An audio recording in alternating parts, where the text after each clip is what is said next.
Bonsoir à tous, vous allez être nombreux ce soir sur les routes pour les vacances. Alors prudence car les brouillards vont de nouveau se former ce soir et cette nuit car les températures vont bien baisser car le sol va céder sa chaleur à l'atmosphère et comme il y a encore beaucoup d'humidité, eh bien ces fameux brouillards vont se former. Pourquoi? Car nous avons tout simplement une perturbation qui a réussi à s'infiltrer sur la France malgré la présence de l'anticyclone, donc une dégradation très atténuée du coup, mais qui a suffi pour conserver cette humidité, une humidité qui sera présente d'ailleurs sur 90% du pays entre le sud-ouest et le nord-est du territoire. Côté température, rassurez-vous, aucune gelée, que des températures même trop douces pour la saison avec 12 degrés pour le bassin rennais ou encore 13 degrés du côté du Pays Basque. Une situation que nous allons retrouver encore pour le réveil demain avec une nouvelle perturbation, toujours très atténuée, donc des passages nuageux, encore une fois quelques brouillards par endroits, des pluies éparses, surtout entre le Pays Basque et la Lorraine. Et dans l'après-midi, le ciel va bien se dégager et les températures seront toujours très douces en flux océanique qui persiste avec 10 degrés pour le Bordelais. Dans l'après-midi, cette douceur encore sera au rendez-vous, en particulier autour de la Méditerranée avec près de 18 degrés. Ce sera autour de Montpellier. Une situation qui va durer encore pendant de nombreux jours. Une bulle de douceur se dessine véritablement autour de la Méditerranée. Résultat, votre journée de Noël dimanche se fera non pas sous le froid et la neige, mais sous la douceur et la grisaille sur l'ensemble ouest de la France et même le plein soleil sera au rendez-vous entre les Pyrénées et du côté des Alpes du Sud et du Nord. C'est l'heure maintenant de retrouver Leïla Kadour pour le journal. Je vous retrouve juste après. Et derrière le mythe de ces 40e rugissants et 50e hurlants, il y a une réalité scientifique. Bonsoir Chloé Nabédian, comment est-ce qu'on peut expliquer qu'il y ait autant de tempêtes dans cette zone ? Pour bien comprendre, Leïla, je vous emmène avec moi en Antarctique. C'est un vaste continent glacé qui atteint les 3000 mètres d'altitude avec des pics allant jusqu'à 4009. Résultat, les températures sont glaciales, comprises entre moins 30 et moins 60 degrés toute l'année. Et autour de l'Antarctique, nous avons ce courant circumpolaire. C'est une sorte de tapis roulant géant qui draine les eaux chaudes et les eaux froides de l'océan.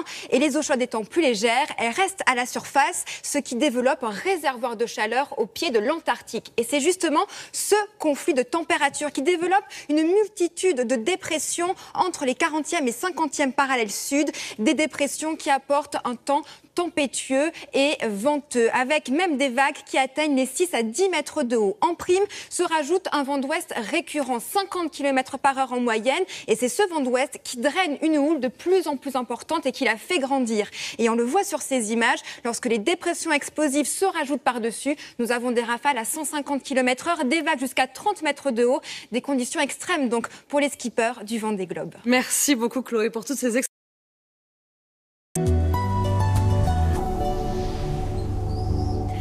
Bonsoir à tous. Ça y est, le week-end de Noël, c'est déjà dès demain. Alors, est-ce que la neige sera au rendez-vous? Il faut dire qu'elle est déjà un petit peu tombée au tout début de la semaine. Les températures étant encore assez froides, aux alentours de 1500 mètres d'altitude. Donc, encore une couche de neige qui persiste autour du Mont Ventoux, également du côté de la Lozère, vers le lac de Charpal.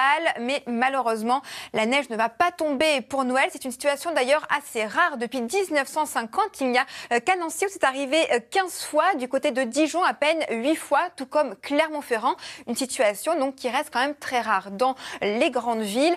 Donc rassurez-vous, tout est normal, même si effectivement notre week-end s'annonce malgré tout mitigé avec les perturbations qui nous viennent directement de l'Atlantique qui vont encore nous occuper tout au long de ce week-end qui s'annonce donc assez gris et particulièrement doux pour la saison. En prime, nous allons avoir dès le réveil les traces de cette dégradation autour du sud-ouest en remontant vers la Lozère avec des pluies assez éparses à son passage pour avoir déjà de belles éclaircies. C'est vraiment en Méditerranée car le Mistral et la Tramontane font clairement leur travail et dans le courant de l'après-midi, ça se dégage beaucoup plus autour du nord-ouest avec de très belles éclaircies et quelques passages nuageux mais sans grande conséquence.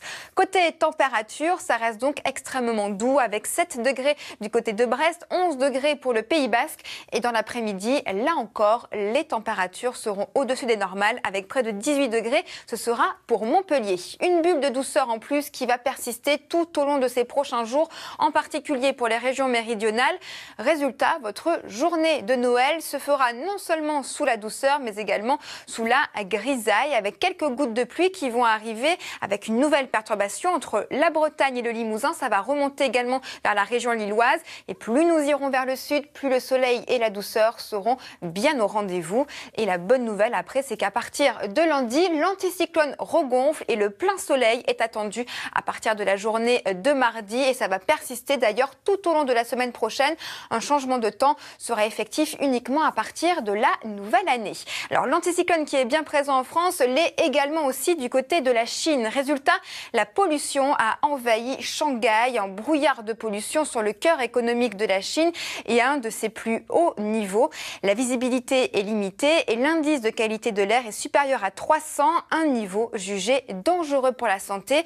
Et en plus, la situation n'est pas près de s'améliorer puisque l'anticyclone va rester présent au cœur de la Chine au moins pendant quelques jours. Tout de suite, c'est l'heure de retrouver vos prévisions pour la météo des neiges.